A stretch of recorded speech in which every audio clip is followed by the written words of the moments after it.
Alright, had to drop the steering column. Had to pull out the instrument panel.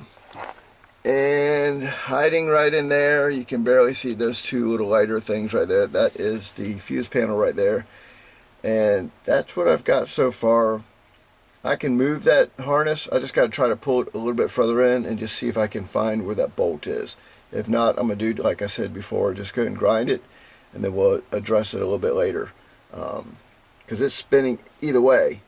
So, but, alright, let me get that done. I got a long ways to go on the inside of this. Looks like the dash is broken, but actually this dash comes apart in two different pieces. I'm going to probably cut that right there and put a nav unit in it. I'm also going to put a couple monitors on the dash so they're facing me.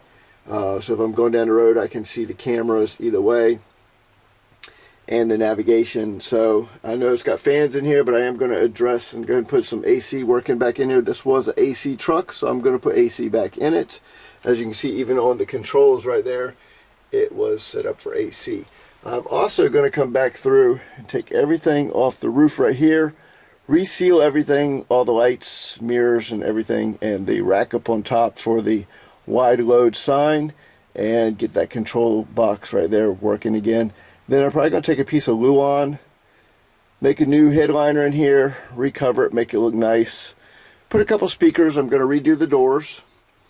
It had speakers up in the dash, some little guys, so I'm probably going to replace those again. And then I'm going to make a custom door panel for this. Put a couple 6x9s in there, nothing major. Just something to have a little bit of, tunes. And kind of just fix all the little stuff in here. It's got a good start. But it's just time to get this thing a little bit at a time so I can have it up on the road sometime in the spring. Alright, so the final part of this update is I got the plug free. So it did snap, and there was like a little clip right here that just let it spin. So I had to do, like I said, I took the grinder and just ground the head off, and then out of the blue, it actually came apart. So I didn't even have to grind that out. It was stuck, and I think it was stuck because if you look at all the plugs in there, this side's not even the bad one. That's why it wouldn't come out. Let's see if I can get it so you can get a good view of it. There we go. So that's probably why it wouldn't come out. It actually had some melting going on. This little wire right here actually just pulled itself out, and as you can see, it had gotten hot, so I've got to clean up some of that. Might have to replace a couple in there, and then I've got to see why it was getting hot. As you can see, it completely melted through.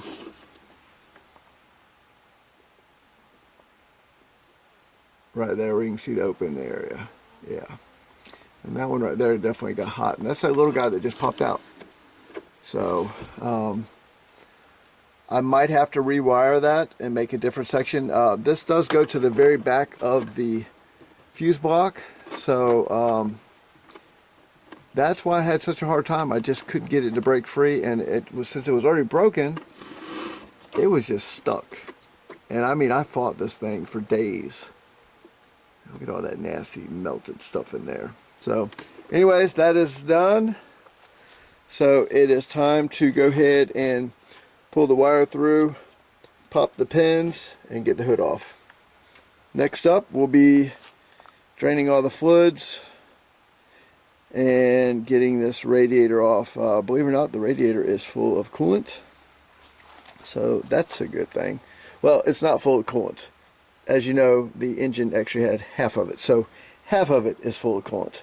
So it's probably going to be down about this much, so the rest will be the coolant in there. And then this guy right here is full of oil too. So I'll go ahead and get it drained, get this radiator off, and I'm going to pull off a couple accessories like the AC compressor here, and that way I'm just one step away from pulling this engine.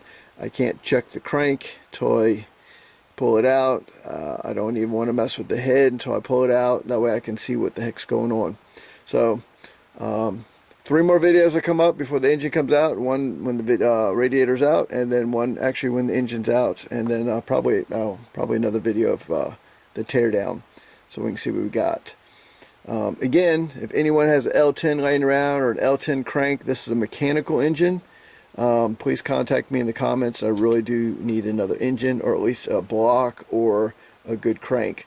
So, but this is a mechanical 280 horsepower L10. Alright, so stay tuned. More of this engine build coming up and more of the restoration on the truck. Like I said, we're going to get this thing back on the road.